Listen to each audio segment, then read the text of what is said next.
all of the phase changes we've been doing so far have been under constant pressure conditions, and in particular with the problems that I've been doing with water phase changes in the last couple of videos, it was at atmospheric pressure, or at least at sea level atmospheric pressure, or at 1 atmosphere. So it was done, well, I'll explain this diagram in a second. But we all know that in the universe, pressure isn't always constant, and it definitely isn't always constant at 1 atmosphere. 1 atmosphere was defined as the pressure at sea level on Earth. Obviously, pressure will vary wildly if you go to smaller planets or larger planets, or atmospheres that have thicker atmospheres, or if we're just doing different types of applications dealing with gases and liquids and solids. So what I've drawn here is a phase diagram. Let me write that down. Phase diagram. Phase diagram. And there are many forms of phase diagrams. This is the most common form that you might see in your chemistry class or on some standardized tests. And what it captures is the different states of matter and when they transition according to temperature and pressure. And this is a phase diagram for water. So just to understand what's going on here is that on this axis I have pressure. On the x-axis I have temperature. And at any given point, this diagram will tell you whether you're dealing with a solid, so solid will be here, solid. A liquid will be here, liquid, or a gas, For example, if I told you that I was at, I don't know, if I was at 0 degrees, let's say 0 degrees is right there. If I'm at 0 degrees Celsius, and 1 atmosphere, where am I? So 0 degrees, 1 atmosphere, I'm right at that point right there. So I'm at a boundary point between solids and liquids at 1 atmosphere of pressure, right? This is when we're at 1 atmosphere of pressure. So this coincides with our traditional notion of when ice freezes or when it melts at 0 degrees. If we made the pressure higher, what happens? Well, then ice starts melting at a lower temperature, right? So this is pressure going up. So pressure going up, let's say, I don't know what this is. This is maybe 10 atmospheres, 10 times Earth's atmospheric pressure at sea level. Then all of a sudden, the temperature at which solid turns into liquid, right? This transition is solid to liquid. The temperature at which that happens will go down. Likewise, if we lower the pressure, if we go to Denver, it's a mile high, pressure is lower because we have less of the atmosphere above us. Then all of a sudden, the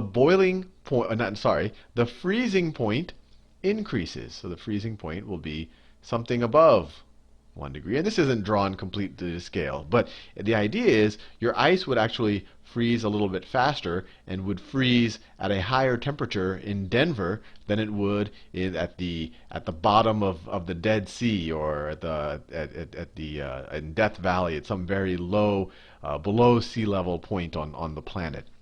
Now, this transition is a transition between anything and gas. And we're very familiar. This is 1 atmosphere. And remember, this is water we're dealing with. This is the diagram for water. So at 1 atmosphere, this is kind of the stuff that we're used to seeing. Let me draw a line here. So at 1 atmosphere, 0 degrees is where solid or ice turns into liquid water. And then we go up here. So we keep going to higher temperature. And then here, this would be, since we're at 1 atmosphere, this is 100 degrees.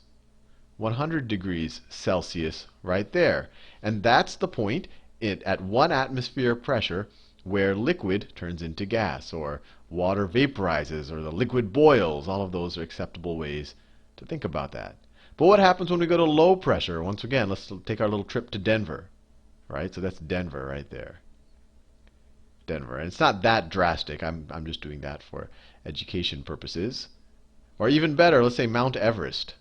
Mount Everest, very low pressure there. Then our freezing point, we already said that goes up when you lower the pressure, and your boiling point goes down. So it's much easier to boil something on the top of Mount Everest than it is to boil it at the bottom or at the lowest point in Death Valley or the Dead Sea. And the reason, the intuition behind that is if I have a liquid, a bunch of molecules in liquid form, and they're touching each other, but they have enough kinetic energy to move past each other. So they're moving, they're they're flowing past each other. They're kind of rubbing up against each other. One of the reasons why they don't just evaporate, why this guy doesn't just jump up there, is that there's air above him. There's air pressure.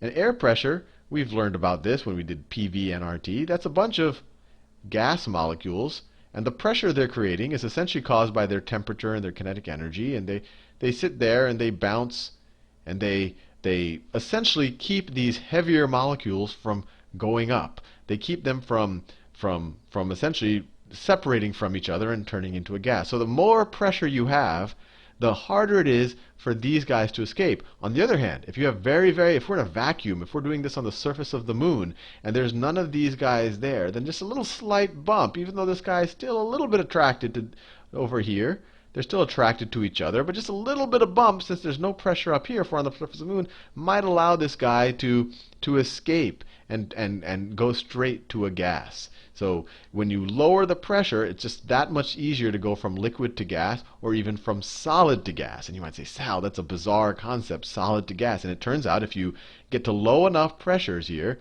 I mean, let's say this is actually, there's probably not stuff here. This is probably close to a vacuum right here. You could go from ice. So if you took ice and you were on the moon and you were at the right temperature, this is, maybe some negative degree Celsius temperature, I don't know what the exact temperature is, your ice on the moon would go directly from ice to a gas, because there's this huge vacuum here. So these molecules will say, hey, there's all this space to fill, and if they just get bumped a little bit, they're just going to escape and turn into a gas. And you might say, oh, Sal, that's a strange phenomenon. It only exists on the moon. And because to rebut that comment, I've drawn the phase diagram for carbon dioxide. Carbon dioxide. It's all around you. You're exhaling it as we speak. Your plants in the room are hopefully inhaling it. But carbon dioxide at 1 atmosphere has a very different behavior than water. This is carbon dioxide at 1 atmosphere. And just so you know, this scale is definitely not drawn to scale. The difference between 1 atmosphere and 5 atmospheres is not the same between 5 atmospheres and 73. Likewise, this is not drawn to scale here. This is a much larger distance than this. So if I had to really draw it to scale, I have to stretch this chart out or do a logarithmic chart or something. But anyway, I was talking about carbon dioxide. So this is carbon dioxide solid, and this is gas, and this is liquid carbon dioxide. So at 1 atmosphere, if in like, let's say you live at sea level, let's see, you're in New Orleans, I guess it's a little bit below sea level, that's where I grew up. If you were able to get your fridge down to minus 80 degrees Celsius, the carbon dioxide would actually freeze. And you're actually not too unfamiliar with that, or at least you haven't been if you've gone to some, I don't know if they still use it to make for smoke machines or for visual effects on stage, but this is dry ice. Dry ice. It's frozen carbon dioxide. And then as soon as you get above, if you're at kind of sea level atmospheric pressure, as soon as you get above this minus 78.5 degrees Celsius, it sublimates to gas. So that process where you go straight from a solid to a gas is sublimation. Sublimation.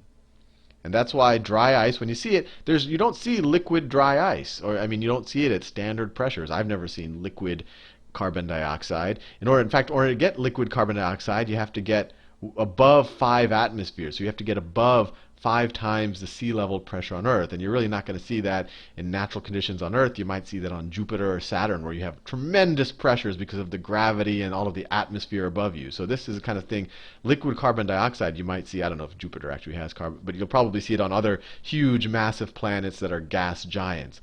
But on Earth, this process is just called sublimation. It's just a neat word, or it's sublimating. It's going straight from solid to gas, and it's something you've seen with dry ice. Now there's a couple of other interesting points here, and you've probably already noticing them. And this right here is called the triple point. Because right here, at this, well, in the case of carbon dioxide, at 5 atmospheres and minus 56 degrees Celsius, the carbon dioxide is in a state of equilibrium between the ice, the liquid, and the gas. It's a little bit of all of the three, and if you just nudge it in one direction or another by nudging the pressure, the temperature, it'll go in that direction. Similarly, water's triple point is right here. It's at a much lower pressure than we're used to dealing with. This is 611 or 0.611 kilopascals, or just 611 pascals, which is not 5 thousandths of an atmosphere. So if you go down to 5 thousandths of an atmosphere and you go a little bit above 0 degrees Celsius, you're at the triple point of water, where water can take on any of these states, where it's if you just nudge it one direction or another. Now, the other interesting point on these charts is up here. This is the critical point. Sounds very important. Critical point. And that's the point at which if you increase the temperature beyond that or the pressure beyond that, you're dealing with a supercritical fluid. Supercritical fluid. Sounds very exciting. So above here, you have a supercritical fluid. So very high temperature, very high pressure. So it's so high temperature that it wants to be a gas, but you're putting so much pressure on it that it wants to be a fluid. So it's a little bit of both. And actually, in the case of water, supercritical water is actually used as a solvent, because you can imagine it's kind of like liquid water in that things can dissolve in it, but it's so high temperature and it can diffuse into solids that it's really good at just getting whatever you want out of whatever you're trying to clean or somehow get into or I guess get salt put into the water. So this is supercritical fluid, and it's a fun thing to think about. But anyway, I just wanted to expose you to these phase diagrams. Actually, let me just everything I've done so far was at a constant pressure and I changed the temperature, but you can also read them the other way. If I'm at 100 degrees and I go from, well, let's say I'm at 110 degrees, we're at sea level is comfortably in the gaseous phase so this is 110 degrees for water, it's water vapor. But if I were to increase the pressure, and I keep increasing the pressure, and maybe I dig a hole or something, or I go into the ocean, then it's going to condense into water, or it's going to condense into a liquid. If I did that experiment here, well, that's probably, let's say I did the experiment here. When I increase the pressure, I'm going to reverse sublimate, and I think I wrote down a word for what that is. Let me see if I wrote it down someplace. Oh no, I didn't write it down. But essentially, it's something like condense. But my brain, the word is escaping me at the second. It's something on the word of condensing or falling together. Anyway, I forget the word. But it will go straight from a gas to a solid. So these are pretty neat diagrams. They actually tell a lot about different substances and tell you what happens when the pressure or the temperature changes.